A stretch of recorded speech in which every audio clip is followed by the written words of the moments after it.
You mentioned it's your first time directing something that's written by someone else, and the story, I think, has origins in David's family. Could you tell us a little bit about how it came to be? Yeah, it's a funny one because, you know, when you work on sets as a director, you kind of get you get occasionally people come up to you, whether it's the grip or the gaffer or the makeup artist, and they're all beautiful human beings, but they come up and go, "I've got a really good idea for a film," and you try not to be dismissive because everyone's incredibly beautiful and creative, but you say to them, "Well, yeah, okay, we'll go and write it." And 99.9% of the time, nothing ever happens of it. But my friend, beautiful friend of mine, David Tranter, who is a sound recordist, who I met when I was 6 in Alice Springs,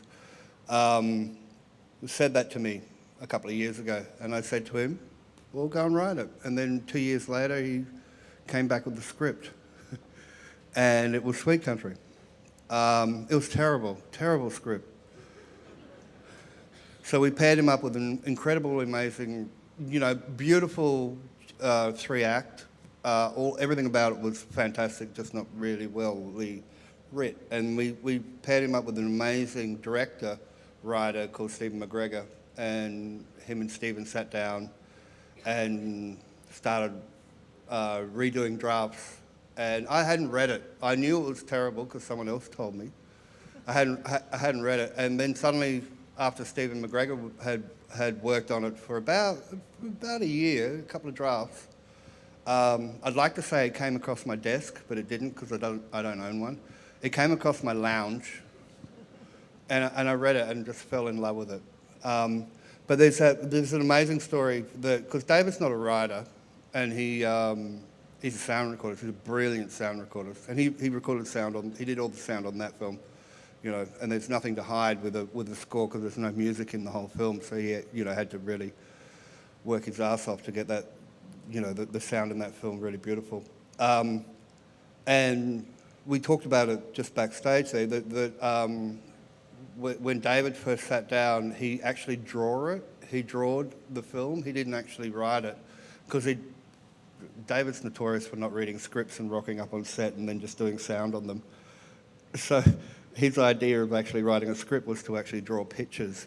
Well, this happens, and then this happens, and then this happens, and this happens. I've never seen it. It might be a complete urban myth, but it's very exciting to think that a sound recordist drawed a movie, and that's what you actually just seen.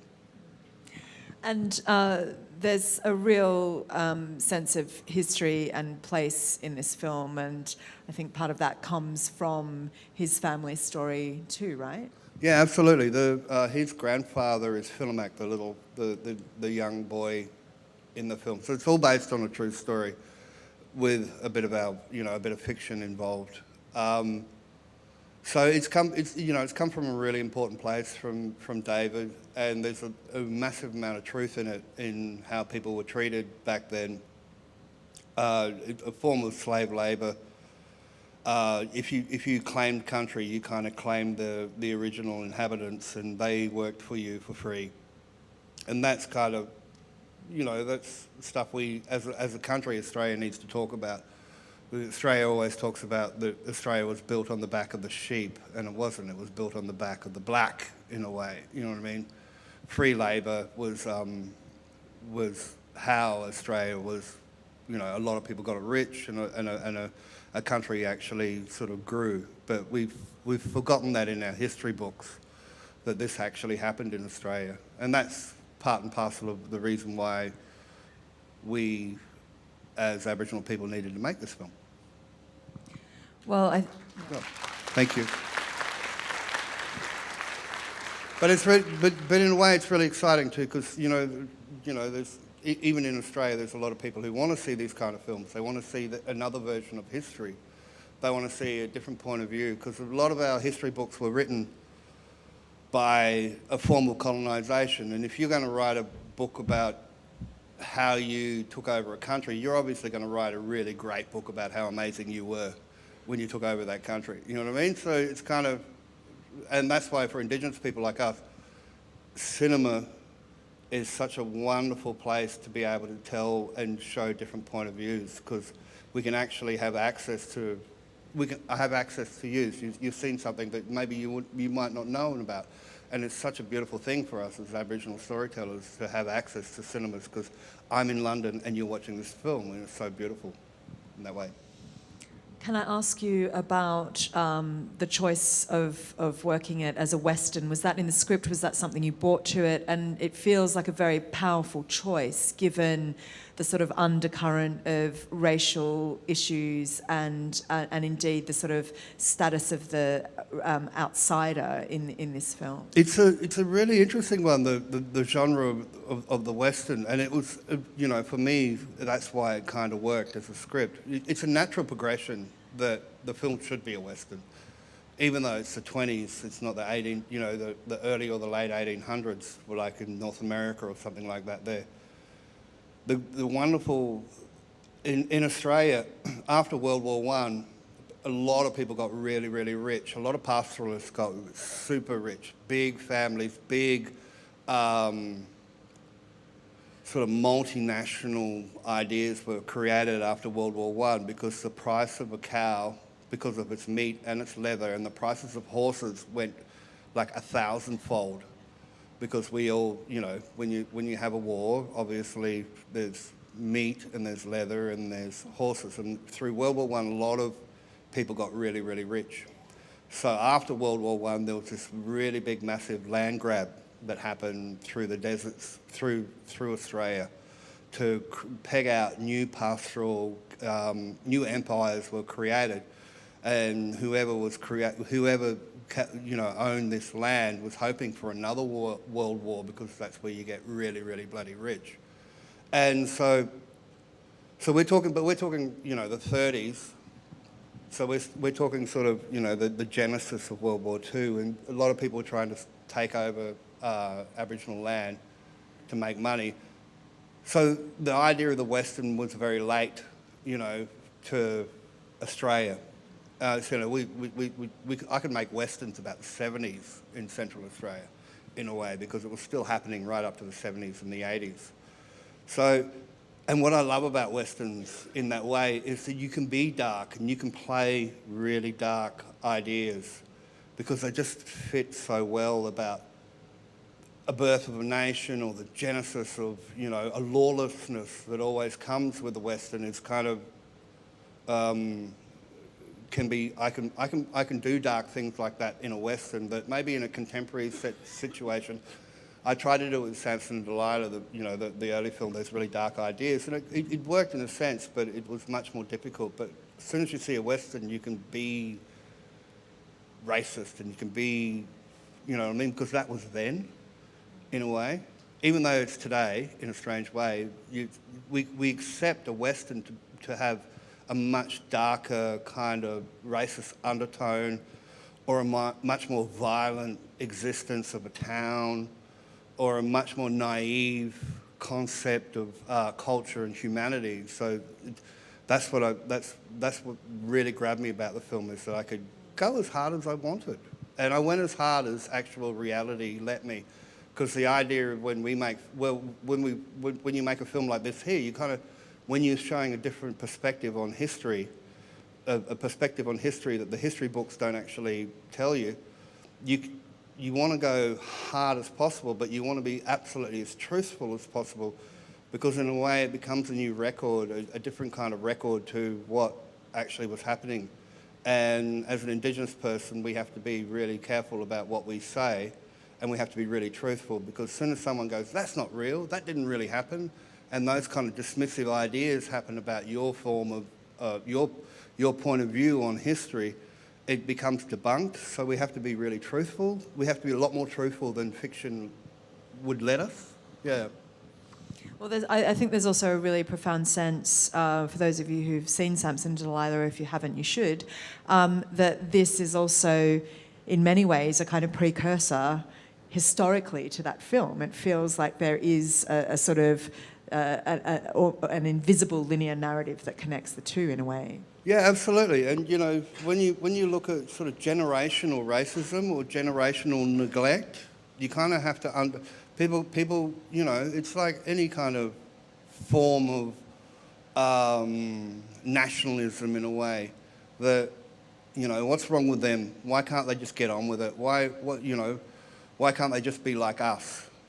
And you need to go back and if you say that about any culture or any form of humanity, you need to go back and have a look at the sort of generational neglect and sort of the things that have happened to that community or that culture to understand that there has been so much of this over so long that there is sort of like, if you treat someone like a dog for long enough, they suddenly start thinking they are a dog. You know what I mean? And that kind of idea that it's happened for so long for Indigenous people around the world, not just Australia, around the world, that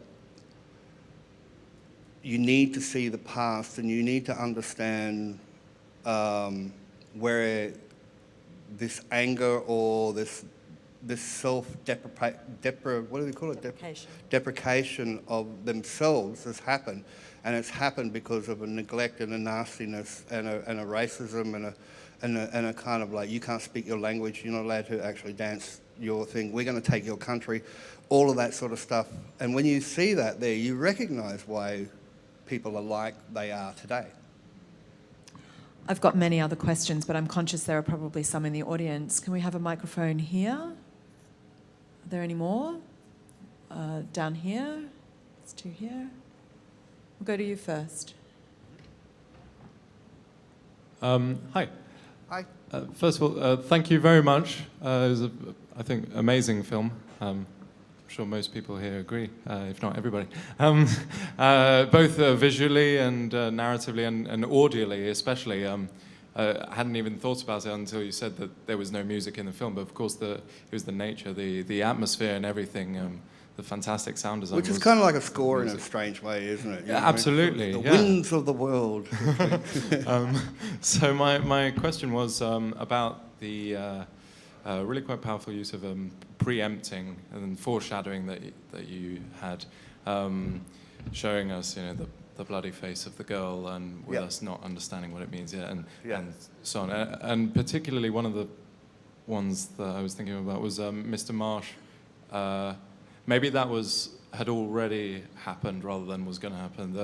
When he's dancing around, he's frustrated, drunk by his fireplace. Yeah, he's smashing up the place. Yeah. Yeah, I was wondering if you could talk us through the whole process of that.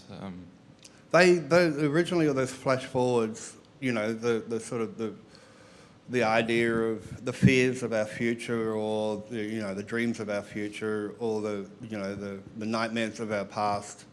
They weren't originally in the script, and the script originally had, it could have been you could pick up how to, the Ford, or the Peckinpah, how to make a Western book, and turn to the page and made a very simple Western. It was all there. The script was really, really beautiful, but it didn't have originally the shades of humanity. No one's just bad and no one's just good. You know what I mean? No one's just naive. There's bigger things happening to all of us as humans, and part of it was to create those flash forwards, is to start looking inside people's brains, the characters' brains, and starting to look at their fears and their dreams and, the future or the past, and to create more shades of grey rather than just a clear, classic Monument Valley kind of idea of the Western and good and bad.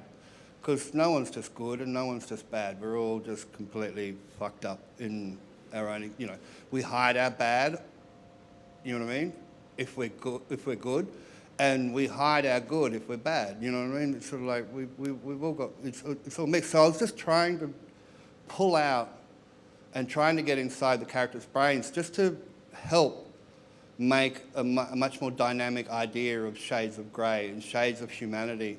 And that was the place I felt that I could find it, rather than some kind of dialogue or a monologue or a paragraph from a character going, I'm confused, I'm really, really a good person, but I just want to shoot that. You know what I mean? That kind of, you know what I mean? I didn't want to do that. As well as, we're all intelligent human beings, and I like cinema where you actually question and you're going, what the hell's going on? I don't understand this bloody film. You know what I mean? And I like that about cinema. I love cinema where I don't know, and I like cinema where when I'm in the audience, I'm going, what? I don't understand. You know what I mean? One of the most exciting things is not to understand when you're watching a movie. You know, the worst thing that can ever happen to me in a movie is I know the Batman's going to win. You know, I think that's really painful, and I start dribbling out of both sides of my mouth, and, you know, and I realise my popcorn box is empty and I'm upset. So that's how I like to make movies, so that's why that was sort of injected in the film. And I love we all have dreams about our future, and we have fears about our future. So that's what I was looking with that, and we sort of were rebuilding that actually while we were shooting. For the, you know, for poor ever-suffering crew that had to work with me, we had to try and get through a whole day in 2/3 of a day so that Warwick Thornton could go and do some more scenes that he made up the night before over a glass of red wine. And, you know, we shot around about 30 of them, and these new scenes, these flash forwards and flashbacks, and probably around about 22 of them were terrible scenes. And they hit the floor, but, you know, there's about 8 that are then flash forwards and flashbacks that are in the film, and I'm happy that they are, because, you know, for me it worked. Yeah, completely. I think they also contribute to the sense of dread as well, because when you're kind of starting to get hints of where you might be going, it sort of builds that tension, so it has that cinematic effect as well. Absolutely, and the other thing is, you know, if you pick up you know, how to make a Western, part of the idea was to start getting rid of the cliches, the Western cliches, and start looking at, not reinventing a Western because that's bullshit, because, you know, it's all been done before, but it's about trying to create something a little bit more dynamic than your basic page 1, how to make a Western kind of idea.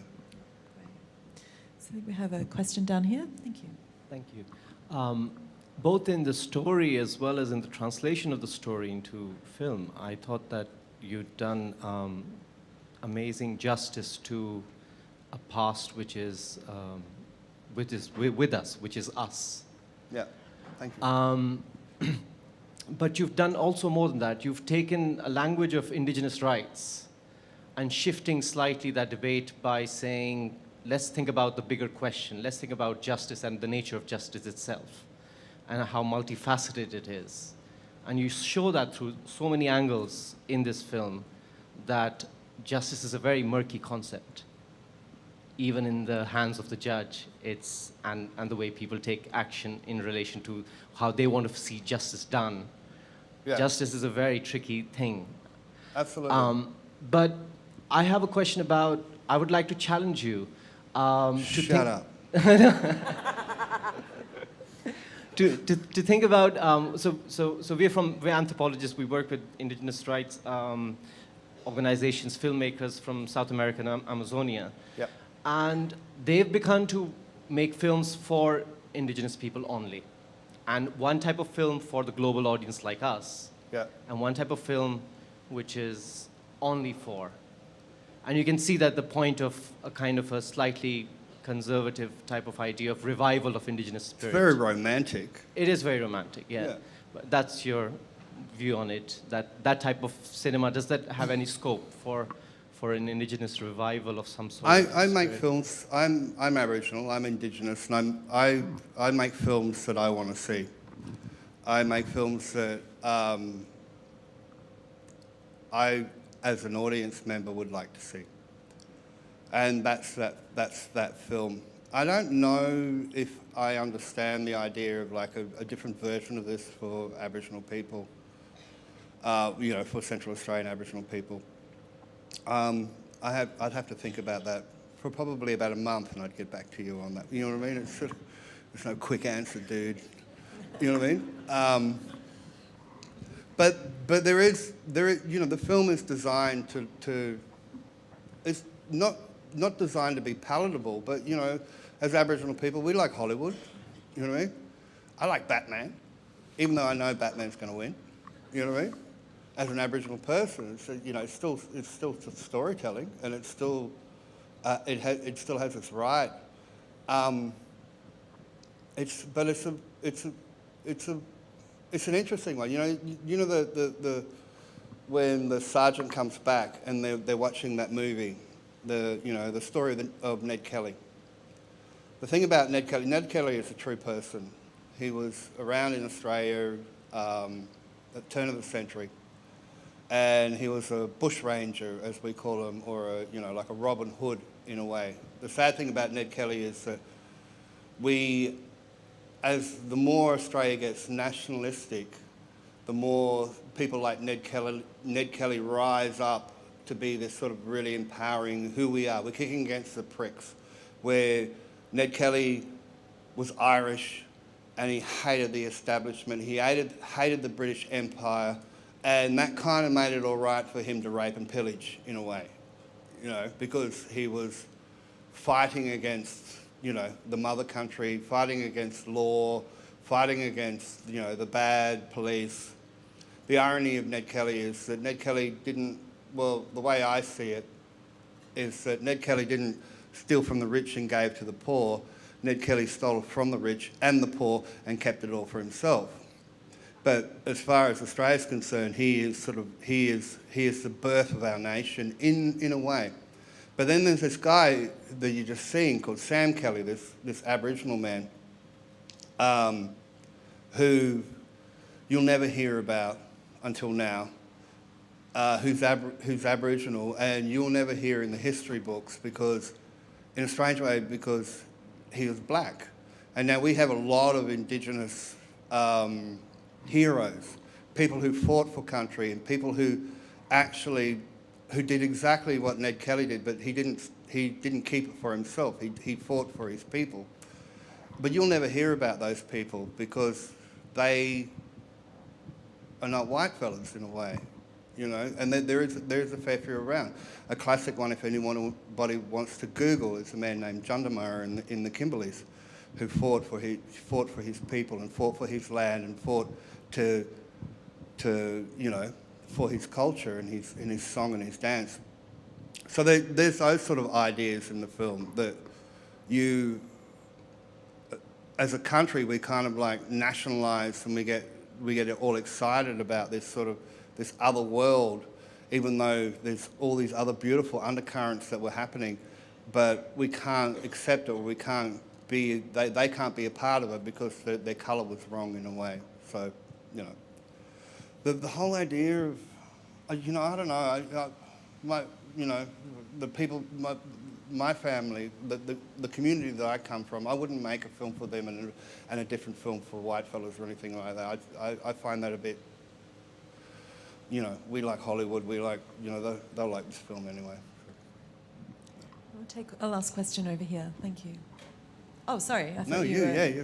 Oh. Yeah, there we go. Cheers, Warwick. That was wicked, mate. Just like Samson and Delilah. My question was actually answered because someone else asked it, so I'm going to ask something else. The last line has stayed with me. Was that originally in the script, or was that kind of something that you had in your mind before you shot? What country? What? Jesus. I can't say do it verbatim, but yeah. What chance does this country have? Yeah. No, it wasn't written. It wasn't written. Actually, I shot 3 different endings for that film, which answers your question.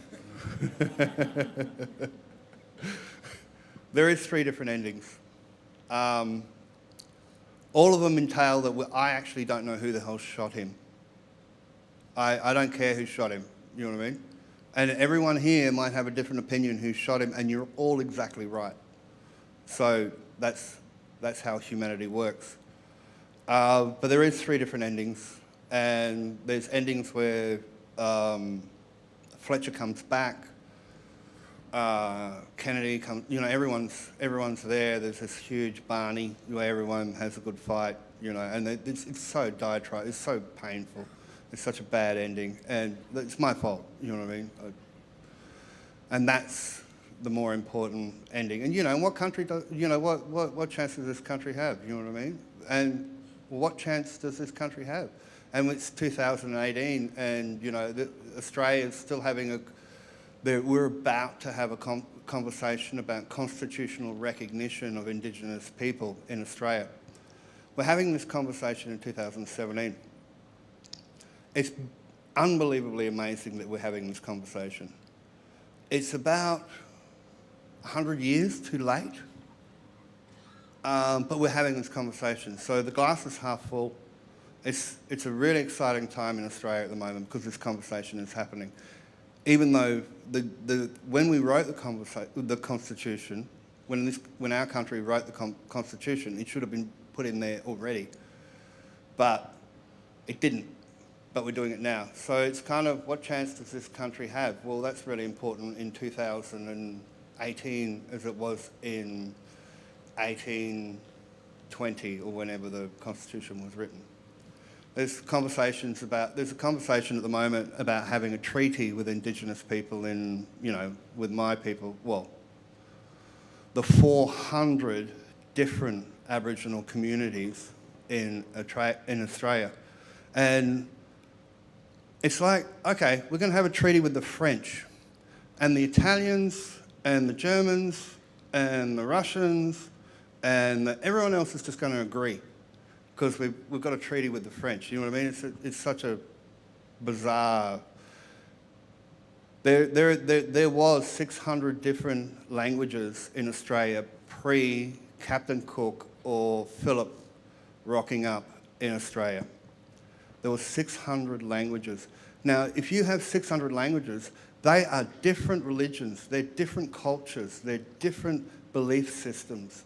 For a language to grow and to be unique in that way, that is so dynamically multicultural.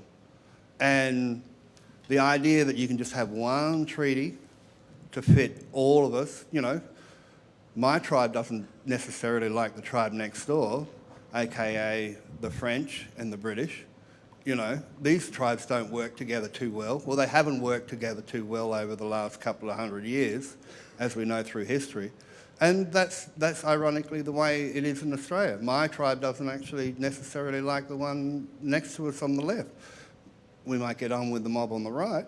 But so it's awesome that we're having this conversation, but it's kind of like, it's sort of moronic that still today, Australia thinks that they can actually have one treaty to fit all Aboriginal nations.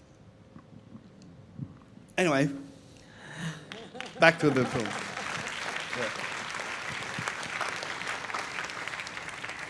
Warwick, I'm just going to ask a final question about, I mean, you're shooting in the West MacDonnell Ranges. This is your home country. There's an incredible resonance, I think, between that sense of country and the meaning of the film.